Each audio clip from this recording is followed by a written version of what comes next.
ಗೌರವಾನ್ವಿತ ಅಶೋಕ್ ಅವರು ಸಚಿವರಾಗಿದ್ದರು. ಸಮ್ಮಿಶ್ರ ಸರ್ಕಾರ ಕೂಡ ಇತ್ತು.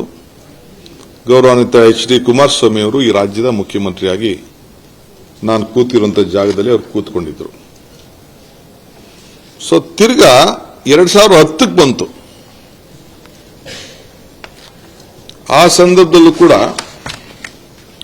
ಯಡಿಯೂರಪ್ಪನವರು ತಿರ್ಗಾ ಒಂದು ಸಮಗ್ರವಾದ ಉಪನಗರ ಯೋಜನೆಯನ್ನ ಮುಂದುವರಿಸಬೇಕು ಅಂತೇಳಿ ಎರಡನೇ ಬಾರಿಗೆ ಗ್ಲೋಬಲ್ ಟೆಂಡರ್ ಅನ್ನು ಕರೆದು PPP ಮಾಡಲಲ್ಲಿ ಅವರು ಕೂಡ ಆಹ್ವಾನವನ್ನ ಕೊಟ್ಟರು. ಆಗ ಕೂಡ ಅಶೋಕ್ ರವರು ಸಚಿವರಾಗಿದ್ದರು.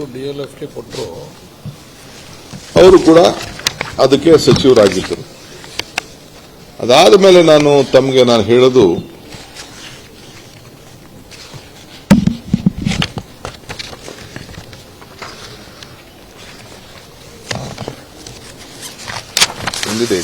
ನೆಕ್ಸ್ಟ್ ಬರ್ತೀನಿ ಇದೆ ಅಂತ.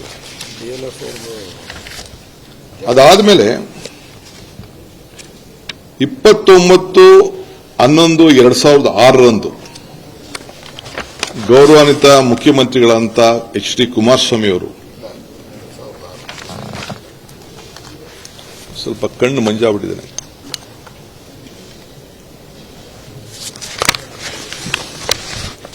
ಈ ಭೂಮಿಯನ್ನ ಇದು ಗಮನದಲ್ಲಿಟ್ಕೊಳ್ಬೇಕು.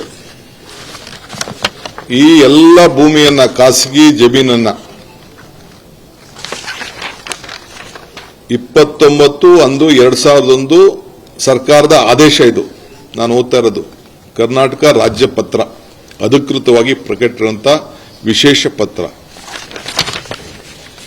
ಈ ಯೋಜನೆಯಲ್ಲಿ ಘೋಷಿಸಲ್ಪಟ್ಟ ಮೇಲ್ಕಂಡ ಗ್ರಾಮದಲ್ಲಿ ಯಾವುದೇ ಪ್ರಾಧಿಕಾರವಾಗಲಿ ಅಥವಾ ಯಾವುದೇ ವ್ಯಕ್ತಿಯಾಗಲಿ ಬೆಂಗಳೂರು ಮಹಾನಗರ ಪ್ರದೇಶ ಅಭಿವೃದ್ಧಿ ಪ್ರಾಧಿಕಾರ ವತಿಯಿಂದ ಪುನರ್ವಸತಿ ಪೂರ್ವಾನುಮತಿ ಪಡೆಯದೆ ಯಾವುದೇ ರೀತಿಯಲ್ಲಿ ಅಭಿವೃದ್ಧಿಗೆ ಅನುಮತಿ ಕೊಡತಕ್ಕದ್ದಲ್ಲ ಅಂತ ಹೇಳಿ ಇದನ್ನ ರೆಡ್ ಝೋನ್ ಆಗಿ ಇದನ್ನ ಇಟ್ಟರು.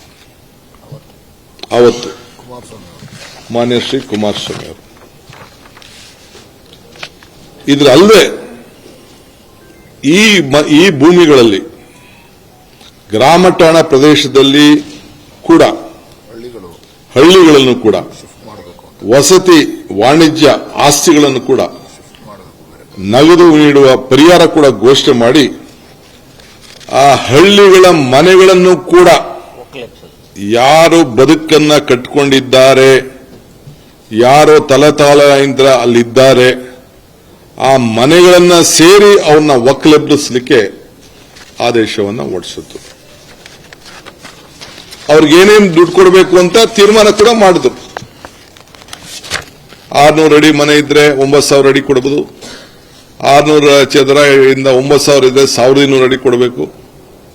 ಸೊ ಹಂಗಂತ ಹೇಳಿ ಅವ್ರದೇ ಆದಂತ ವಿವರಗಳನ್ನು ಕೊಟ್ಟು 2,400 ಅಡಿ ಮೇಲಿರುವಂತಹ ನಿವೇಶನ ಮನೆ ಇದ್ರೆ ಅವ್ರಿಗೆ 3,000 ಕೊಡಬಹುದು ಅಂತೇಳಿ ಅವರೇ ತೀರ್ಮಾನ ಕೂಡ ಮಾಡಿದ್ರು.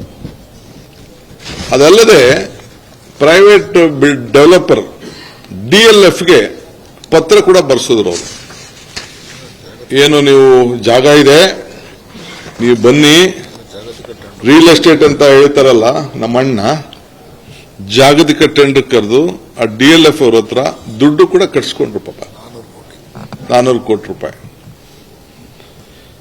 ಯಾರು 16/11/2007 ಟಿವಿಲಿ ಹೇಳಿದ್ದಾರೆ. ಪಾಪ ಡೆಲ್ಲಿಯಿಂದ ಆರೋಗ್ಯ ಕೆಟ್ಟ ಕೂಡ ಪಾಪ ಟಿವಿಯಿಂದಾನೇ ಹೇಳಿದ್ದಾರೆ. ನಾನೇ 8,000 ಕೂಡ ಕೇಳಿದ್ದೀನಿ ಆ ರೈತರಿಗೆ ಅಂತ ಹೇಳಿದ್ದೆ.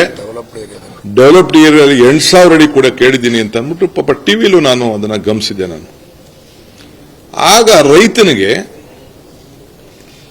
22 ಲಕ್ಷ ರೂಪಾಯಿಯಿಂದ ಕೃಷಿಗೆ ಭಾಗ ಆಯಿತು 25 ಲಕ್ಷ ರೂಪಾಯಿವರೆಗೂ ಕೂಡ ಕೊಡಬೇಕು ಅಂತೇಳಿ ಅವರು ಜಮೀನಿಗೆ ಫಿಕ್ಸ್ ಮಾಡಿದ್ರು. ಇದು ಸರ್ಕಾರದ ಆದೇಶ ಕೂಡ ಇಲ್ಲಿದೆ. ಅವ್ರಿಗೆ 8,000 ಅಡಿ ಕೊಡಬೇಕು, ನೀವು ಪರಿಹಾರ ಕೂಡ ಅಂತೇಳಿ ಅವ್ರಿಗೆ ತಿಳಿಸಿದ್ದಾರೆ. ಇದಕ್ಕೆಲ್ಲ ಸರ್ಕಾರದ ಅಧೀನ ಕಾರ್ಯದರ್ಶಿಗಳು ಕೇಳಿ ಯಾರ ಸರ್ಕಾರದ ಏನು ಮುಖ್ಯಮಂತ್ರಿಗಳು ಏನು ಅವರ ಆದೇಶ ಮೇರೆಗೆ ಆದೇಶ ಕೂಡ ಅವರು ಮಾಡ್ಕೊಂಡು ಬಂದಿದ್ದಾರೆ. DLFಗೆ ಒಂದು ಲೆಟರ್ ಕೂಡ ಬರೆದು ನೀವು ನಮಗೆ ಸೆಕ್ಯೂರಿಟಿ ಡೆಪಾಸಿಟ್ ಕಟ್ಟಬೇಕು, ಒಟ್ಟು ಸುಮಾರು 100 ಕೋಟಿ ಒಂದ್ ಕಡೆ, 200 ಒಂದ್ ಕಡೆ, ಒಟ್ಟು ಸೇರಿ 300 ಕೋಟಿ 15 ದಿನದೊಳಗೆ ಕೊಡಬೇಕು ಅಂತೇಳಿ 100 ಕೋಟಿ ಫಿಕ್ಸೆಡ್, 100 ಕೋಟಿ ಫಿಕ್ಸೆಡ್, 300 ಕೋಟಿ ಪೇ 15 ದಿನದಲ್ಲಿ ನೀವು ಕಟ್ಟಬೇಕು ಅಂತೇಳಿ ಅವ್ರಿಗೆ ಲೆಟರ್ ಆಫ್ ಇಂಡೆಂಟ್ ಮಾಡಿ ಈ 15 ದಿನದಲ್ಲಿ ಅಗ್ರಿಮೆಂಟ್ ಮಾಡ್ಕೋಬೇಕು ಅಂತೇಳಿ ಮಾಡಿದ್ದಾರೆ.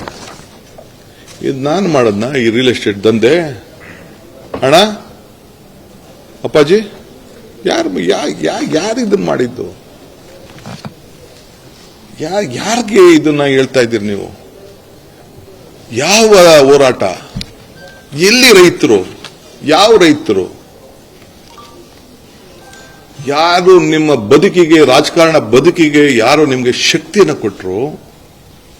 ಈ ದೇಶವನ್ನ ಗೌರವದಿಂದ ನಿಮ್ಮನ್ನ ಆ ಸ್ಥಾನದಲ್ಲಿ ಕುಣಿಸಿದ್ರು, ಅವರ ಮನೆಗಳನ್ನ, ಅವರ ಬದುಕನ್ನ, ಅವರ ಆಸ್ತಿಗಳನ್ನ ಕಿತ್ಕೊಳ್ಳಿಕ್ಕೆ ನೀವು ಮಾಡಿದಂತ ಸಂಚು ರೂಪ ಎಷ್ಟು ದಿನ ನೀವು ಮುಚ್ಚಿಡಕ್ಕಾಗ್ತದೆ? ಎಷ್ಟು ಸುಳ್ಳು ಹೇಳಲಿಕ್ಕಾಗ್ತದೆ? ಆ ರೈತರು ನೀವು ಖರೀದಿ ಮಾಡಿದಂತ 1 ಎಕರೆ ಭೂಮಿ ಬಿಡದಿಲಿರ್ಬೋದು, ದೇವಗಿರಿಯಲ್ಲಿರ್ಬೋದು, ಇಲ್ಲ ಸುತ್ತಮುತ್ತಲಿರ್ಬೋದು, 1 ಎಕರೆ ಈ ಕಾನೂನನ್ನ ನಿಮ್ಮ ಕುಟುಂಬದವರ ಜಮೀನು ಎಲ್ಲೂ ಹೋಗ್ಲಿಲ್ವಲ್ಲ? ಈ ಭೂಮಿ ಆ ಮಕ್ಕಳು, ರೈತರ ಮಕ್ಕಳದಲ್ವೇ? ನೀವು ರೈತರಲ್ವೇ?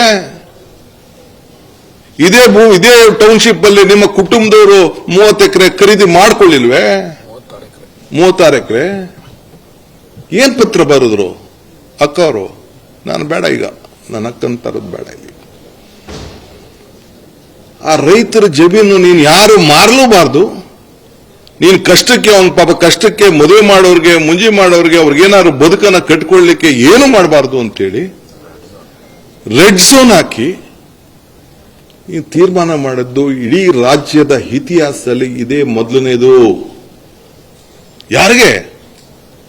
ಯಾರನ್ನ ಮುಖ್ಯಮಂತ್ರಿ ಮಾಡಿದ್ರು, ಯಾರನ್ನ ಪ್ರಧಾನಮಂತ್ರಿ ಮಾಡಿದ್ರು, ಯಾರನ್ನ ಸಬ್ಸಿಡಿ ಮಾಡಿದ್ರು, ಅವರ ಭೂಮಿಗೆ ನೀವು ಮಾಡಿದಂತ ಮುನ್ನುಡಿನ ನಾನು ನಿಮ್ಮ ಮಾರ್ಗದರ್ಶನದಲ್ಲಿ ನಾನು ಕೆಲಸ ಮಾಡ್ತಾ ಇದ್ದೀನಿ. I am your successor, not A political successor. Constitution ಅಲ್ಲಿ ನನಗೆ ಕೊಟ್ಟಂತ, ನಮ್ಮ ಪಕ್ಷ ಕೊಟ್ಟಂತ ಜನ ಆಶೀರ್ವಾದದಲ್ಲಿ ನಾನು ನಿಮ್ಮ ಸಕ್ಸೆಸರ್. ನೀವೇನ್ ತೀರ್ಮಾನ ಮಾಡಿದಿರಿ, ನಿಮ್ಮ ತೀರ್ಮಾನಕ್ಕೆ ನಾನು ಬದ್ಧನಾಗಿದ್ದೇನೆ. ನಿಮ್ಮ ಆದೇಶನ ಪಾಲನೆ ಮಾಡ್ತಾ ಇದ್ದೇನೆ. ನಿಮ್ಮ ಸಿಗ್ನೇಚರ್ಗೆ ನಾನು ಗೌರವ ಕೊಡ್ತಾ ಇದ್ದೇನೆ. ನಾನು ನಿಮ್ಮ ನೋವನ್ನ, ನಿಮ್ಮ ಸಂತೋಷವನ್ನ, ನಿಮ್ಮ ಚಿಂತನೆಯನ್ನ ಇಡೀ ವಿಶ್ವ ದರ್ಜೆಗೆ ಈ ಬೆಂಗಳೂರು ನಗರವನ್ನ, ನಿಮ್ಮ ರಾಮನಗರವನ್ನ, ನಮ್ಮ ಬೆಂಗಳೂರು ದಕ್ಷಿಣ ಜಿಲ್ಲೆಯನ್ನ, ಪಾಪ ಹಾಸನದಿಂದ ಬಂದು ಇಲ್ಲಿ ರಾಜಕಾರಣ ಮಾಡಿ ಇಲ್ಲಿ ಒಳ್ಳೇದಾಗಬೇಕು ಅಂತೇಳಿ ಜನ ಆಶೀರ್ವಾದ ಮಾಡಿ ಏನು ನೀವು ಆಲೋಚನೆ ಮಾಡಿದ್ರಿ ಅದನ್ನ